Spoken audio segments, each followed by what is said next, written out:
একটি live programme থেকে এসে আমার পোস্টে আপনি 4-5 সেকেন্ডের মধ্যে আমাকে স্টার গিফট করে চলে গেলেন, কিন্তু আমার রিলসের দৈর্ঘ্যটাই হচ্ছে ধরেন 30 সেকেন্ড থেকে 50 সেকেন্ড কিংবা এর উপরে, অথবা একটি ছবিতেই আপনি স্টার গিফট করলেন। তো একটা ছবি ভালো মতো দেখে বুঝে কমেন্ট করা এবং স্টার গিফট করতে তো যথেষ্ট সময়ের দরকার।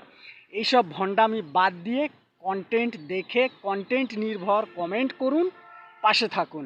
ওই একটি দুটি স্টারের লোভ দেখিয়ে একজন ভালো কন্টেন্ট ক্রিয়েটরকে স্টারের লোভ দেখিয়ে তার কন্টেন্টগুলোকে নষ্ট করবেন না, তার মানসিকতাকে নষ্ট করবেন না, কারণ আপনাদের দেয়া এই একটি দুটি স্টারই তাকে কনভার্ট করবে অন্যদিকে নিয়ে যেতে, স্টারের প্রতি লোভ জাগিয়ে তুলবে।